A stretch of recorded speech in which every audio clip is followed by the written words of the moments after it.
Okay, let's go ahead. Anyone?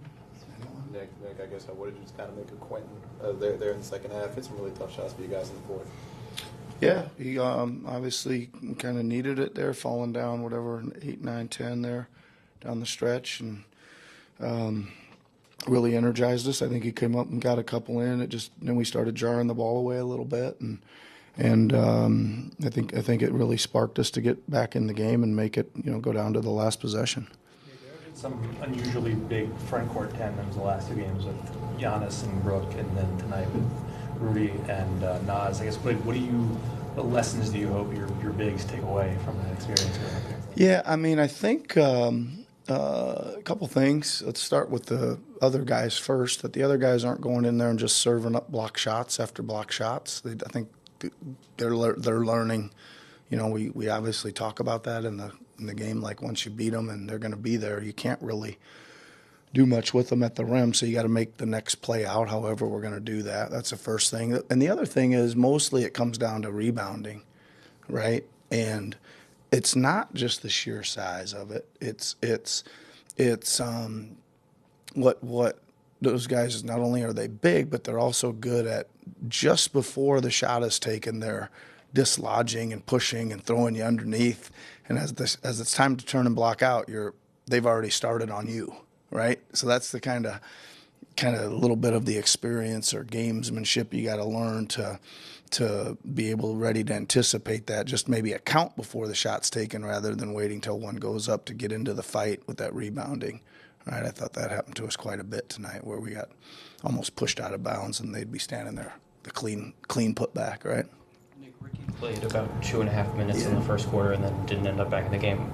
First of all, was he available? And if he was, and you didn't go to him, I guess what was the thought process? Yeah, so we made a quick early sub because Justin went out, and then Justin was back, and I kind of wanted to, I could have done it right there before he got the couple minutes, but then I just wanted to get Justin back in the game, and then I just think it came down to some other guys playing very well when they got their chances. Bagley played very well, I thought. Lonnie was playing well. Q was playing well. Jared was playing well. Hood Shafino was playing well, and I just didn't feel like there was. I just wanted three of those guys on the floor, and just was a little bit of a funky night for Ricky. I mean, is there an update on him? Yeah, so he hurt he's been dealing with some rib issues, right? He got hit again. I think this is the third time now. 2 games ago, 1 game ago, tonight. They are checking him out some more. Hopefully it's going to be okay, but they need a pretty good check on him here because he was not allowed to. I mean, he came back, but then he was taken out, I believe, at halftime. Yeah. Yaba has obviously given you guys so much this year, minutes-wise, production-wise. Just sort of looking down the line, just what would constitute a strong end of the season for him in your mind? Yeah, just kind of what he's doing now. Again, he's playing hard. I think he's got the right kind of attitude to kind of lead and help the guys that are playing now.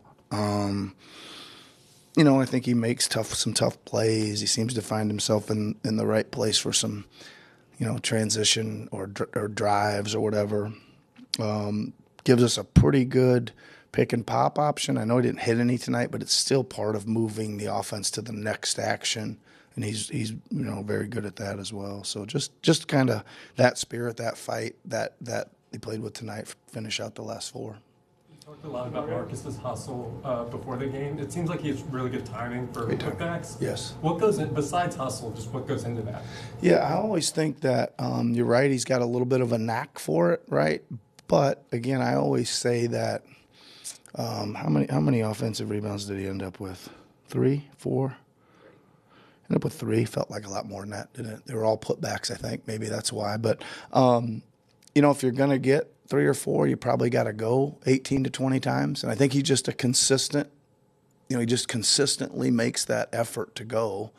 And then, every now and then he breaks through and the ball bounces the right way. And again, if you're going, you're going, you're going to get some to bounce your way. I thought he did a good job. Even 3 he got officially, He's close to about another 6. I thought Colin was the same. Just going in there and making that matters too. Like if you can make their defensive rebounding more difficult, it helps your transition game, right? They're just not snapping it and rolling right out of it. They're fighting and they're like, they secured it and they slow down, hand it off or whatever. So that effort, even when you don't get them, is a small thing that has some pretty good results. Yeah. Just overall with this group, like, have there been some things that you've been able to like just put together that have just clicked, that have allowed you to push these two opponents the last couple of games? I don't know. Again, I think that the fluctuations of the roster and stuff have probably determined a little bit how we play. And again, tonight we got a little bit bigger just all around, right? We starting big, got a couple bigs to come off the bench, and wings are a little bigger, stronger, Again, I think this group played really well on that southern road trip. But again, we had kind of 6'8" Okiki in there. We had 6'8" Brissett in there. And it just gives us some more options to, like, not just get bullied.